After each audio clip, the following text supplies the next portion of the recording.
보고 그 나라의 문화도 맛보는 유드피아. 반갑습니다. 반갑습니다. 아우, 벌써 4일째입니다. 신난다. 자, 오늘은 어떤 드라마, 어떤 문화를 엿볼 건가요? 오늘은 제가 좀 자신 있는 영역입니다. 5개 나라 중에 5개 나라 중에 하나가 있는 한국일 리는 없고. 자, 그러면 오늘 그 힌트를 몇 개 드릴게요. 네. 두방, 뜨브아.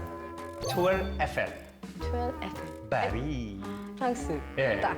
불어를 쓰시니까 딱 알겠네. 프랑스 드라마? 프랑스 드라마. 프랑스 예, 드라마. 너무 티나게 했죠. 예. 네, 너무 티나게. 너무 티나게. 네, 시청자들 다 눈치 깠겠네, 벌써. 네, 아무튼 오늘 또 조승연 씨가 자신 있어 하는 프랑스 드라마. 어떤 드라마, 그리고 어떤 문화가 숨겨져 있는 드라마가 소개가 될지 상당히 궁금합니다. 자, 먼저 VCR로 만나보시죠. T'aurais dû appeler avant de débarquer comme ça. Tu m'aurais répondu. Bon, écoute, j'ai pas le temps, je suis en retard, on se parlera plus tard. Quelqu'un va essayer de te tuer. Ah ouais? T'as une date que je m'organise? Mon nom est Thomas Adam. Je possède un don que peu de gens connaissent et qui fait de moi ce que je suis. Qu'est-ce que c'est? Quand je l'ai touché, j'ai vu un mur tapissé de photos de toi et des armes partout. Mais c'est quelqu'un qui sait que je suis ton frère. Bon, écoute, je peux pas, Thomas. Tu peux pas quoi? Mais ça, là, je jouais aux retrouvailles. J'ai fait ce que j'avais à faire. T'as toujours fait ce que t'as voulu depuis qu'on est gosse, avec ton don, là. En échange d'un pardon pour le crime que j'ai commis il y a 15 ans, j'aide à traquer ceux qui ont plus à cacher. Mais aujourd'hui, c'est moi que quelqu'un a traqué jusqu'ici pour faire à nouveau basculer ma vie.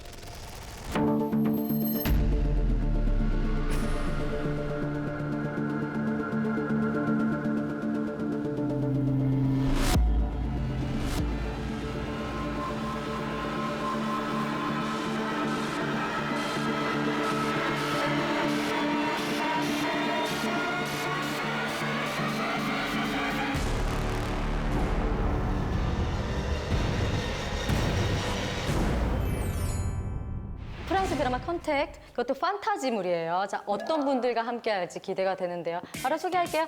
우리 드라마 평론가 김선영 씨 나왔습니다. 안녕하세요. 네. 왜 저는 친분이 있어요. 이분이랑 친분이 있고 프랑스 현지에서 살다가 한국에서 좀 오래 사셨을 거예요. 자, 본인 소개 본인이 할까요? 네, 안녕하세요. 저는 프랑스에서 온 엘로디입니다. 반갑습니다. 노래를 또 상당히 잘해요. 그냥 인사 차원에서 짧게 불러줄 수 있어요? 네, 알겠습니다. 그러면 한국에서 제일 유명한 프랑스 노래 샹젤리제겠죠? 네. 시작! Je me baladais sur l'avenue, le cœur ouvert à l'inconnu. J'avais envie de dire bonjour à n'importe qui. N'importe qui, et ce fut toi, et je te dis n'importe quoi. Il suffisait de te parler pour t'apprivoiser. 좋다. 목소리 너무 예쁘죠? 감사합니다. 네. 오늘 함께 문화에 대해서 좀 많이 얘기해 주세요. 많이 해드릴게요. 네. 그럼 지금부터 그 프랑스의 판타지 수사극 컨택트에 대해서 우리 시청자분들이 우리 얘기를 듣고 꼭 봐야 하는 이유를 좀 찾아갔으면 좋겠어요. 그동안 잘 몰랐던 프랑스 이야기 함께 나눠보면 될 것 같아요. 프랑스 판타지 수사물 컨택트 어떤 드라마인지 핵심부터 정리를 해주신다면? 네, 이 드라마는 판타지 수사물 중에서도 사이코메트리라는 능력을 발휘하고 있는 수사물이에요. 네. 사이코메트리 하면은 이제 특정인의 물건에 손을 대면은 그 소유자의 정보를 읽어내는 어떤 심령적인 행위를 말하는 건데요.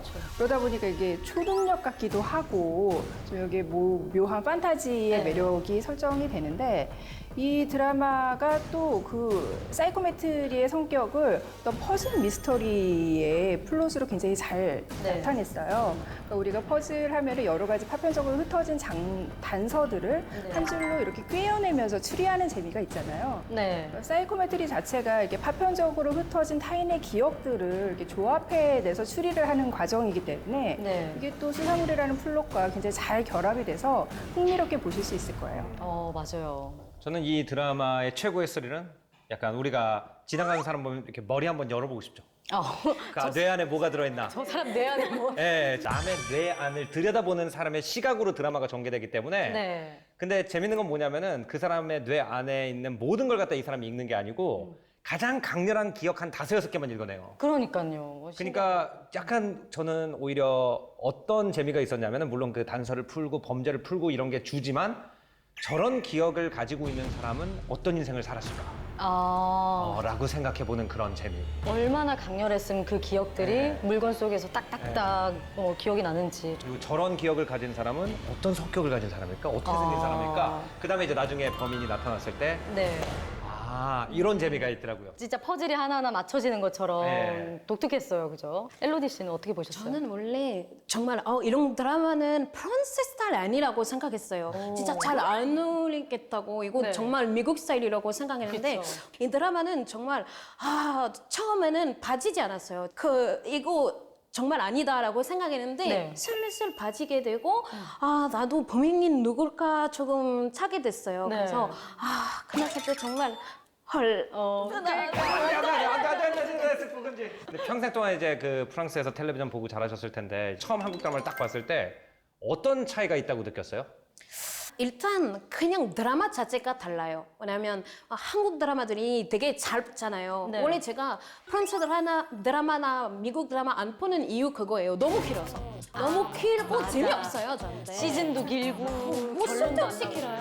근데 한국 드라마들이 정말 짧기 때문에 맞아요. 그냥 더 보고 싶기도 하고 다시 보게 되고 그리고 되게 빨리 중독돼요.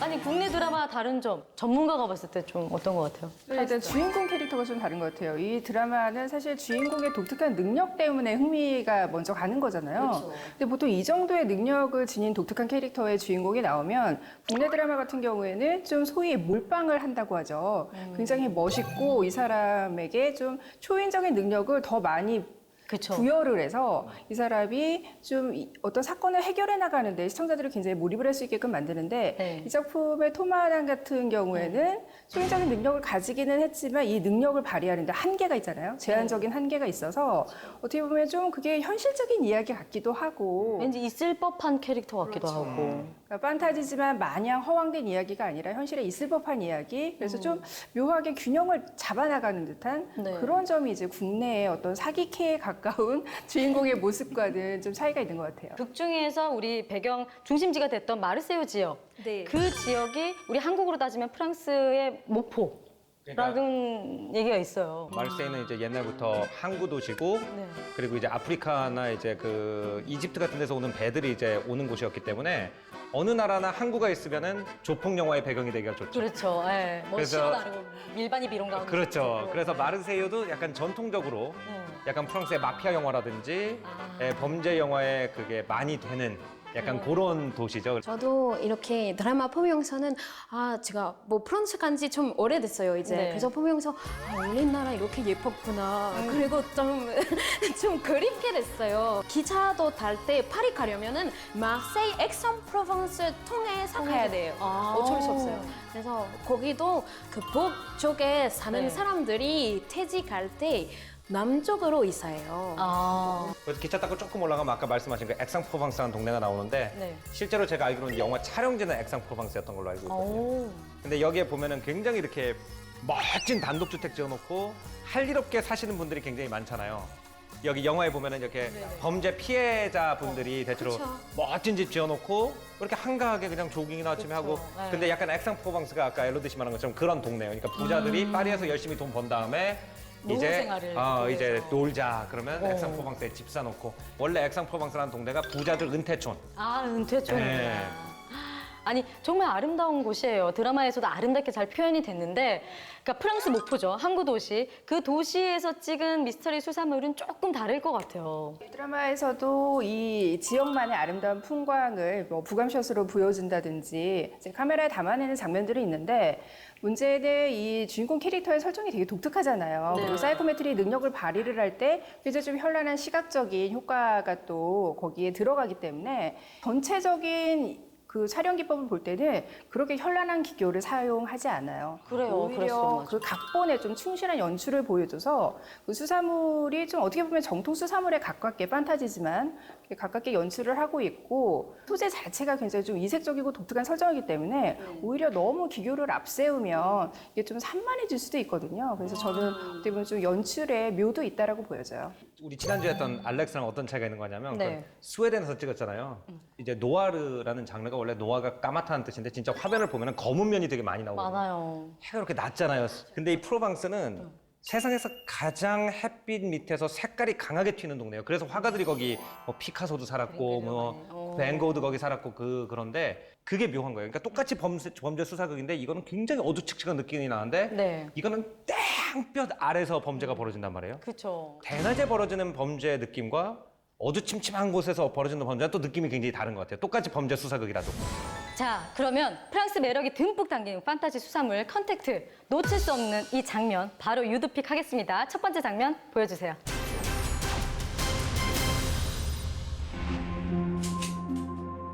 처음부터 별다른 배경 설명 없이 주인공이 자신의 능력을 곧바로 얘기하면서 이야기를 시작을 하더라고요.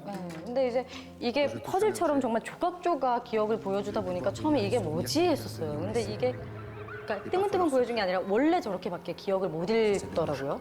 그게 사이코메트리의 특성이라고 할 수 있죠. Quand même pas que je t'explique comment ça marche. La petite, elle portait des lunettes? Oui, pourquoi? Parce que je crois que tu t'apprêtes à marcher dessus, là. Les touches.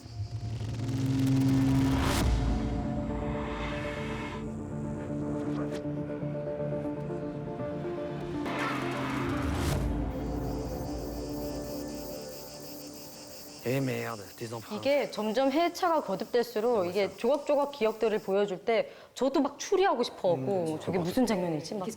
주인공처럼 막 메모해가지고. 그리고 이 형제의 호흡도 전 되게 좋았어요. 저도요. 처음에는 뭐 서로 마음의 문을 못 열었다가 나중에 문을 여는 그 과정도 되게 보기 Non, 좋았고. pas médium. Tu sais qu'à chaque minute qui passe, les chances de retrouver Kim vivante diminuent. 야, 유드픽 첫 번째 장면 보셨는데 기억이 나네요. 뜨문뜨문 또. 자, 토마 아당, 주인공 토마 아당이 물건을 잡았을 때, 그렇게 소유자의 물건을 잡았을 때 기억을 읽어요. 그런 능력을 가지고 있는데 만약 본인들이 이런 능력을 가지고 있다면 어떨 것 같아요? 저는 장갑 끼고 다닐 것 같아요.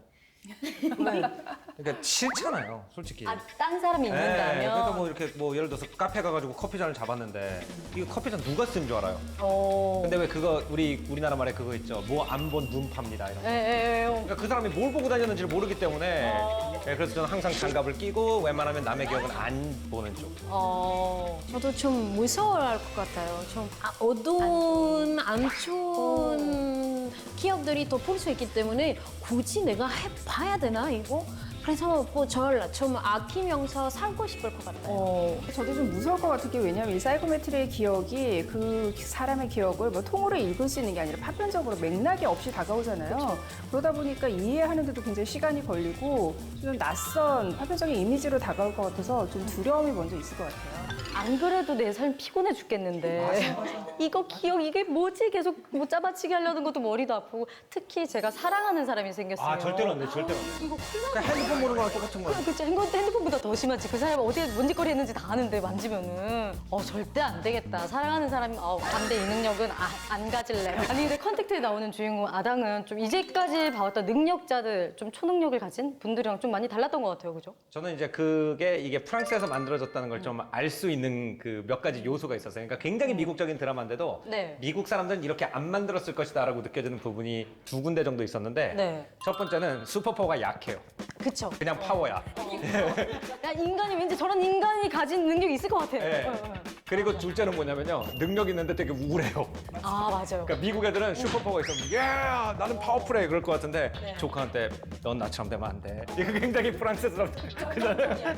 뭔가 이렇게 네. 막 즐기는 게 아니라 좀 나는 왜 이런 능력을 받았을까 막 이러고 고뇌하고. 고뇌하고 약간 그런 그 두 가지가 확실히 프랑스 사람들이 만들었다. 프랑스적인 캐릭터가 아니라고 감독들도 느낀 것 같아요. 이 메인 캐릭터가. 그래서 이 사람이 FBI에서 일하던 사람으로 설정이 돼야만 되는 거예요. 아, 미국에서. 그러니까 프랑스에서 나고 자란 사람이 저렇게 행동할 리가 없어요. 그렇기 때문에 저 사람이 미국의 FBI 영향을 받아가지고 아메리카화가 됐기 때문에 저렇게 행동을 한다. 설정을 두긴 뒀네요, 어거지로. 예. 그래가지고 이거 보면 진짜 웃긴 게 뭐냐면은 약간 프랑스 사람들이 생각하는 미국인. 그러니까 예를 들어서 항상 이렇게 이거 체커 셔츠 이렇게 걷고 다니는 거. 이게 이제 프랑스 사람들이 생각할 때 미국인의 패션이 청바지 이렇게 벨트 두꺼운 거 하고 그다음에 체커 셔츠에다 이거 걷고 가슴털 내놓고 이거 미국 사람이거든요. 너무 조금 튀어. 맞아, 너무 똑같은데? 아니, 근데 이 배우, 아당으로 나왔던 배우가 현지에서도 상당히 알려진 배우인가요? 저는 원래 처음 보는 얼굴이었어요. 현빈이는 알지 뭐 아당이 누군지 어떻게 알아? 인정합니다. 프랑스 배우들이 그 뭐 영화관에서 보는 얼굴 아니라면은 프랑스 배우들이 잘 몰라요. 근데 사실은 프랑스에서 TV에 나온 배우들이랑 영화관에서 나온 영화 배우. 배우들이 달라요. 프랑스에서 스타 서열을 보면은 약간 이제 영화 배우들이 있고 그다음에 이제 스탠드업 코미디언들 있죠. 네, 뭐 플로렌스 포레스티라든지 뭐 이런 사람들 뭐 이런 사람들 굉장히 유명해요. 그래. 네. 오히려 코미디. 그다음에 이제 약간 그 텔레비전에서 나오는 사람들 중에서는 스포츠 캐스터라든지 아니면은 그런 사람들도 굉장히 유명한데 생각보다 우리나라에 비해서 드라마 배우들의 위상이 네. 그렇게까지 이렇게 대중적이지 않아요. 근데 확실히 그 주연 배우 토마주나 같은 경우는 저도 얼굴이 되게 낯선 게 그 영화 같은 경우에 이제 세계적으로 개봉을 하니까 필모에 영화가 좀 있으면 낯이 익었을 텐데 거의 TV 드라마 위주로 출연을 하셨더라고요. 네. 그래서 좀 낯선 배우는 맞는 것 같고 대신 자료를 찾아봤더니 이분이 그 배우 집안으로 유명해요. 이분 집안이 다 배우예요? 네, 아내도 배우고 이혼한 전 아내도 배우고 또 이혼도 했어. 그렇습니다. 네. 이혼한 전 아내와의 사이에 태어난 딸 클로이 주네가 요즘 또 뜨고 있는 배우예요. 얼마 전에 우리나라에서 그 장르노와 함께 네. 그 러브 인 프로방스라는 영화를 찍어서 요즘 차세대 스타로 부상하고 있는데 조만간 클로이 에비로 불리지 않을까 그런 생각이 드네요. 클로이 애비 아빠도 아니고 애비. 애비로. 아니 연기도 조금 빛났던 것 같아요. 연기가 조금 절제하면서 했던 것 같은데 연기들은 어떻게 보셨나요? 저는 일단 주인공하고 그 주인공 동생으로 나오는 두 명의 연기 합이 좋았었던 것 같아요. 맞아요. 그러니까 아까 사실은 우리가 이 토마 아당이라는 캐릭터가 조금 너무 과격하지 않나, 무례하지 않나 이렇게 얘기를 하는데 이 사람은 사건 돌파형이고 그 옆에서 동생이 좀 원리 원칙을 지키면서 이 사람 행동을 약간 제동을 걸어주는 역할을 하잖아요. 맞아요. 그러니까 사실은 수사물에서 요즘은 그런 투탑 수사물 또는 뭐 브로맨스라든지 워맨스 네. 코드를 내세운 투탑 수사물이 많은데 이 드라마도 약간의 그 형제 투톱물을 내세운 그런 공조 시스템이 함께 갈 때 그때가 재밌더라고요. 형제 간의 케미스트리도 좋고 수사 플롯으로도 두 명이 함께 다닐 때가 재밌었어요. 프랑스 사람이 직접 봤을 때는 두 사람의 연기는 어땠던 것 같아요? 저는 조금 아쉬운 부분 좀 있었어요, 사실. 왜냐면 우리 심사위원 자격으로 나오셔서. 너무 한국 드라마를 많이 보셔서 기대치가 이렇게 높으셔요. 근데 우리 남주인공이 조금 더 연격적으로 조금 더 인간답게 그리고 얼굴 표현이 조금 더 깊게 조금 더 느낌적으로 갔었으면 좋겠다라는 생각 들었어요. 그분의 과거가 그렇게 밝지만은 않았잖아요. 뭐 복수를 위해서 또 살아왔었고 오히려 저는 그걸 일부러 더 그렇지 않았나 싶기도 하고. 저는 그냥 되게 그 미국 카우보이 같아가지고 좀 나름 나름 멋있었어요. 그러니까 약간 저는 어떻게 봤냐면은 약간 미국 FBI가 프랑스 가면은 일어나는 일, 약간 이런 유머러스한 부분도 좀 있었거든요. 그러네. 토이스토리에 나오는 카우보이. 예, 약간 우디. 맞아. 비슷하다. 약간 사회성 부족하고 맞아요. 자, 첫 번째 유드픽 아주 흥미로웠습니다. 두 번째 유드픽 보고 갈게요.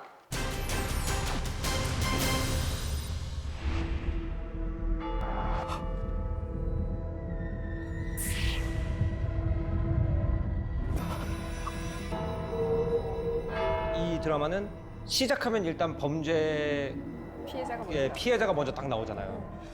이 장면 너무 징그러우면서 독약으로 문신을 해가지고 사람을 죽여. 네네.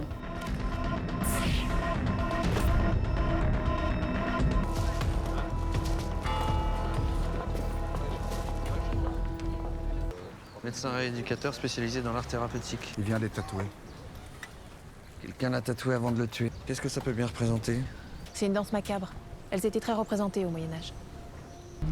Il a bien été empoisonné. Le poison a été mélangé à 저런 건 정말 미국 수사물에서는 볼 수 없는 네. 독특한 소재인 것 같아요.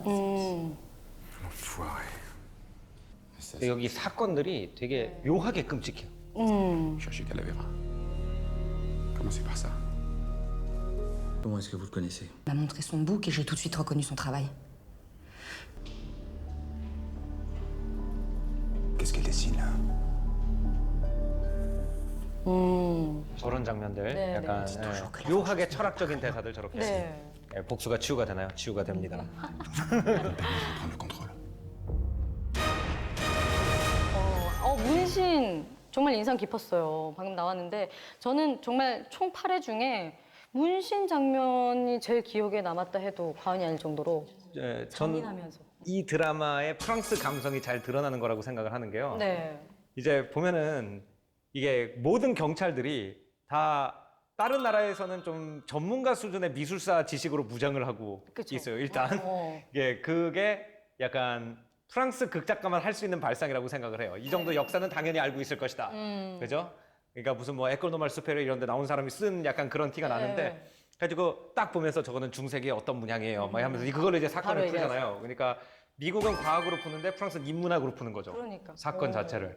그러니까 저는 이 작품 볼 때 좀 재밌었던 게 각 나라마다 이렇게 죽이는 방법들이 좀 다양하잖아요. 죽이는 방법도 나라마다 달라요. 그렇죠. 뭐 총기 허용 국가에서는 주로 이제 총기를 많이 사용을 네. 하고, 근데 이제 이 작품에서는 좀 독살이 굉장히 많이 나오더라고요. 그래서 맞아요. 프랑스에서는 좀 독살이 많나 하면서 조사를 해봤더니 진짜 독극물학의 강국이라고 하더라고요. 그렇게 웃으면서 받아들일 거예요. 네, 맞아요. 저희 나라가. 뭐 인정해야겠다. 네, 맞아요. 그래서 그런 시대적인 맥락이 있어가지고 그 사건을 연결할 때 그 죽이는 방법하고 프랑스의 그런 배경하고 이렇게 일치시켜서 방법에 적용한 것도 되게 흥미로웠던 것 같아요. 루이 14세, 15세 시대 이럴 때도 가끔씩 뭐 독극물 사건이 나가지고 네. 막 베르사유에 있는 여러 귀족들이 갑자기 죽기 시작해가지고 아. 나중에 이제 어떤 여성을 갖다가 이제 마녀라고 그래가지고 화형에 처하고 뭐 이런 사건도 있고요. 프랑스 역사에 독극물 유명한 독극물 사건이 굉장히 많거든요. 그리고 와인으로 또 유명한 나라기 때문에 정말 충분히 생각을 많이 할 수 있을 법한 방법이에요. 그죠? 사실 뭐 와인, 화장품 이런 게 다 화학이잖아요. 그렇죠. 그러니까 이제 화학이 아무래도 발달돼 있는 나라고. 네. 그런 쪽으로 굉장히 유명한 작품도 있잖아요. 향수라는 작품도. 그러네. 네, 그것도 프랑스잖아요. 맞아요. 향수 잘 봤는데. 아니, 반전의 반전을 거듭했던 제랄딘 르페스 사건 네. 보셨죠? 기억나시죠? 예. 이 드라마의 특징을 좀 많이 드러내줬죠? 네, 저도 그 에피소드가 제일 인상적이었는데 이 드라마를 보면은 유난히 피해자와 가해자의 위치가 자꾸 뒤바뀌어요. 네. 사실 주인공 캐릭터부터가 좀 피해자이긴 한데 나중에 그거를 응징을 한 가해자이기도 하잖아요. 네. 그래서 이제 뭐 수감 중인 그런 캐릭터이기도 하고 에피소드를 보다 보면은 이게 처음에는 그 피해자가 정말 순수한 피해자처럼 보였는데 알고 봤더니 가해자여서 뭐 복수를 응징을 당한 그런 케이스도 있고 네. 이렇게 위치가 자꾸 역전되는 모티브가 반복이 되는데 이 제랄딘 루페스 사건 같은 경우에는 가짜 인생과 진짜 인생이 네. 뒤바뀌는 얘기가 나오거든요. 좀 헷갈렸어요, 저는. 다시 조금 돌려본 적도 그렇죠. 있었어요. 그러니까 그것도 네. 플롯을 굉장히 정교하게 만든 건데 그러니까 이것도 이제 피해자와 가해자의 위치가 다시 한번 바뀌면서 네. 누가 과연 인생을 뺏어갈 사람인가라고 또 질문을 던지고 있는 그런 에피소드여서 굉장히 좀 인상적으로 봤습니다. 예상하셨어요? 그분이 범인일 거라, 처음에. 그렇게 예상은 못했는데 뭐 이거 스포는 하면 안 되지만 시청자분들 여기서 이제 그 두 명의 여성이 서로 자기가 진짜라고 싸워가지고 이제 DNA 검사를 하게 되는데 그 결과가 진짜 상상도 못해요. 진짜. 맞아. 저 진짜. 몰랐어요. 예. 몰랐어. 얘기하고 싶어. 진짜 대단했어. 그러니까 이게 보통 이런 수사물, 미스터리 수사물 하면은 우리가 범인이 누구인가에만 초점을 맞추는데 여기에서는 그 범인에만 초점을 맞추는 게 아니라 그 범죄가 왜 일어났는가, 어떤 맞아요. 동기부여라든지 이런 데에도 자세하게 설명을 해주고 또 사연을 풍부하게 덮여줘서 그런 점도 또 재밌게 볼 수 있는 것 같아요. 그런 점이 오히려 또 한국 감성이죠. 미국 수산물이 조금 적응이 안 되면은 이거 보면 되겠네요. 예. 약간 우리나라 약간 그 감성이 감성 그런 게 들어있어요. 예. 좋네요. 네. 자, 그러면 마지막 유드픽 어떤지 한번 볼게요.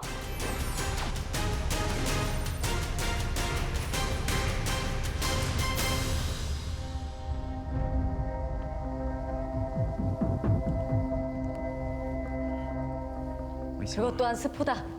이 사람이 범인이었나? Je vais devoir disparaître. C'est ton arme.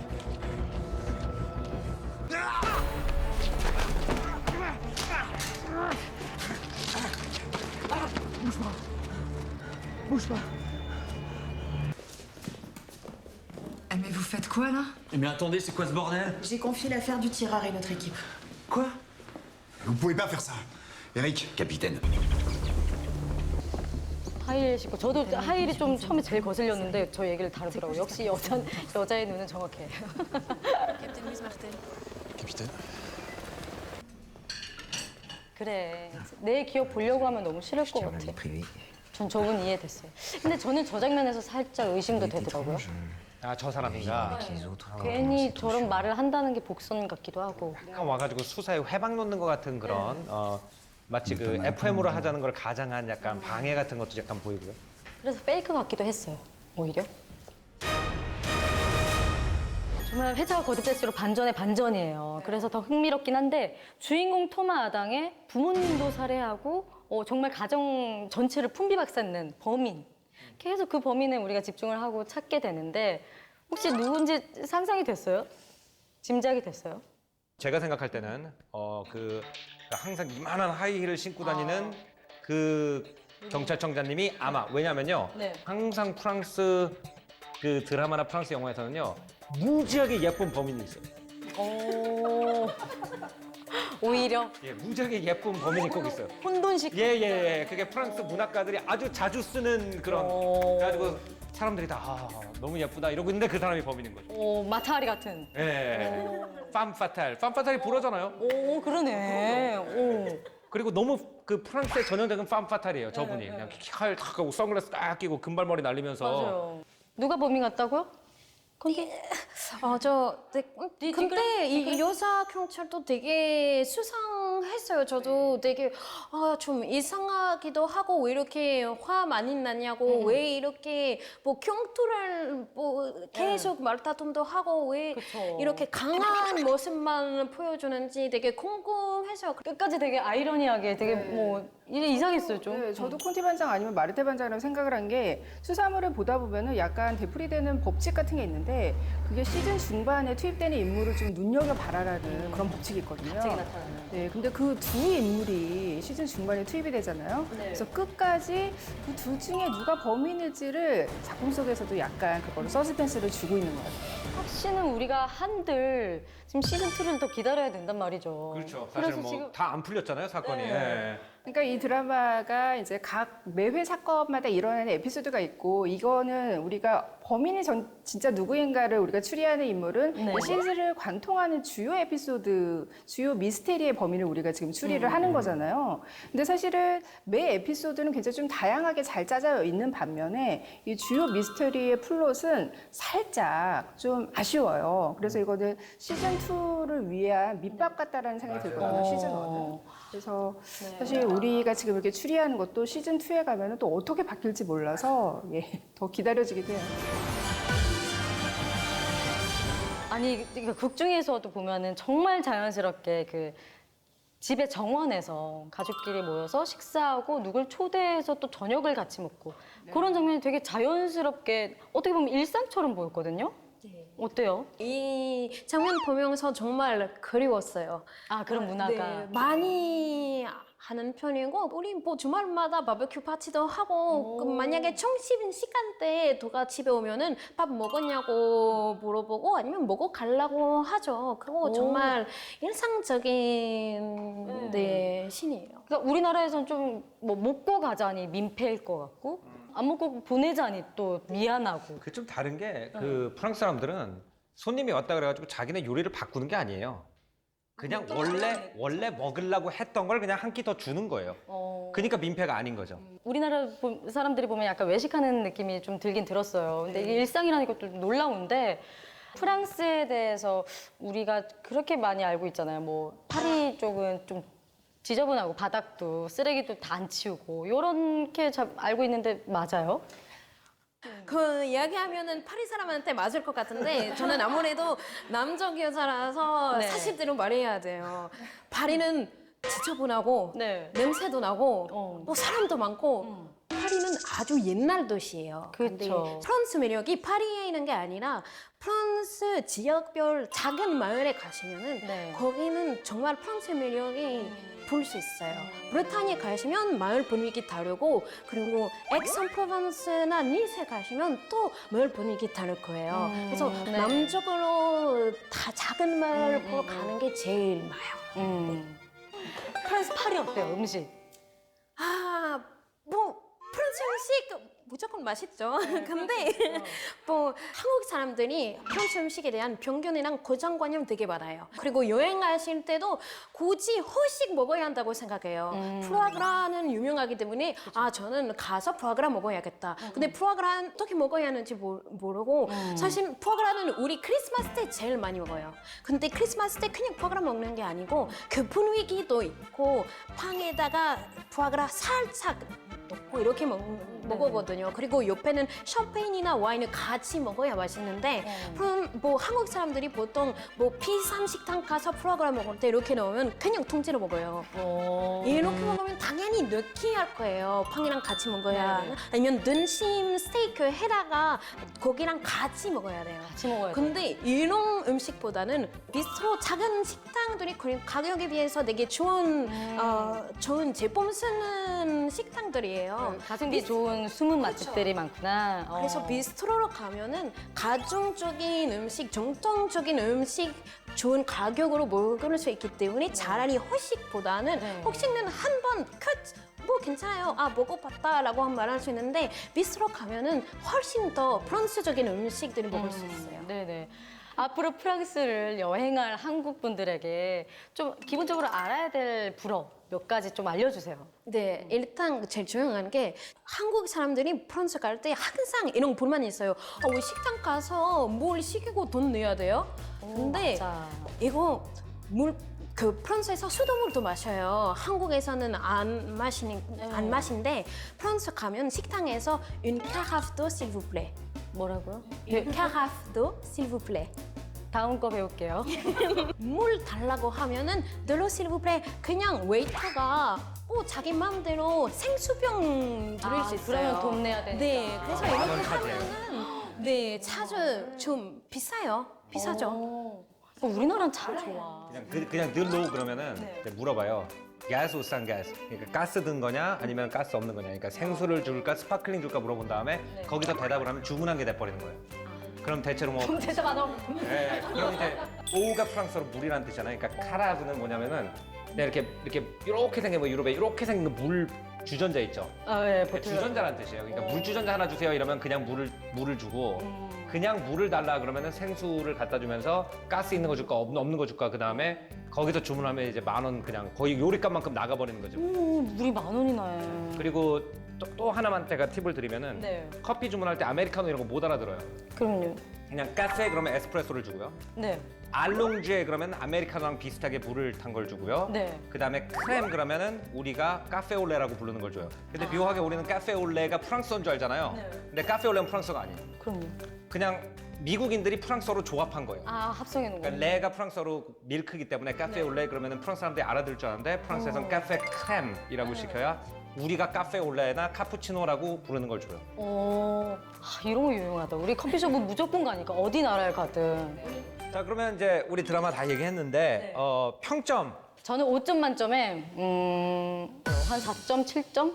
오 거의 만점이에요. 네, 왜냐하면 저는 판타지, SF 이런 거 되게 좋아해요. 좋아하기도 하지만 되게 오버되지 않게, 과장되지 않게 요즘 스타일로 좀 잘 만들었던 것 같고 그리고 캐릭터별로 매력을 다 살리지도 않았고 그러니까 다 살렸으면 솔직히 정신없거든요. 정신없는데 중점적인 사람들만 캐릭터를 잘 살려서 저는 좀 높게 주고 싶어요.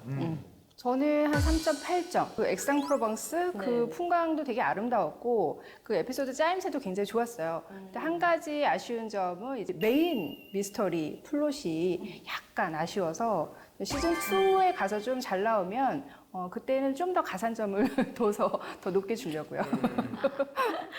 우리 엘로디. 저는 소수도 돼. 4.5. 그래도 왜요? 뭐 더 잘할 수 있어요. 아마 시즌 2 때 더 잘할 수 있을 것 같은데 네, 저 시즌 2 볼게요. 저도 시즌2 기다려줘요. 벌써 어깨 만들어놨어요. 맞아요. 잘 만들었어. 저는 뭐 한 4.2. 굉장히 흥미로워요. 그냥 뭐 이렇게 근데 전 살짝 아쉬웠던 건 뭐냐면은 이 프로방스가 여기 나온 것보다 더 예뻐요. 거기 표현도. 난 드론 샷을 좀 더 넣었으면 좋겠어. 진짜 그렇게 얘기하니까 더 보고 싶네요. 이런 걸 좀 참고해서 감독님 시즌2를 만드셨으면 좋겠습니다. 뮤드피어 꼭 봐주시고요. 네. 게스트는 항상 물어보는 질문인데 오늘 함께한 그 소감 한번 말씀. 너무 재밌었어요. 제가 여기까지 이렇게 드라마 많이 보는 이유가 있었다라는 생각했죠. 그리고 덕분에 되게 좋은 드라마 알게 되니까 이제 조금 더 한국 드라마만 아니라 프랑스 드라마도 조금 더 다른 눈으로 볼 수 있을 것 같아요. 엘로디가 한국에 좀 생활이 익숙해져갖고 프랑스 드라마가 이렇게까지 변했는지 몰랐죠. 그죠? 저희도 보면서 컨택트를 보면서 너무너무 흥미로웠고 재밌었습니다. 요즘 우리나라에 사건 사고가 정말 많이 일어나잖아요. 진짜 혈액 끓끓 차게 되는데 이런 사건 사고들이 우리 아당의 능력으로 좀 다 시원하게 해결됐으면 좋겠다라는 바람을 좀 갖게 되더라고요. 그렇죠. 유드피아 다음에는 더 흥미진진한 유럽 드라마 얘기로 찾아뵙겠습니다. 감사합니다. 감사합니다.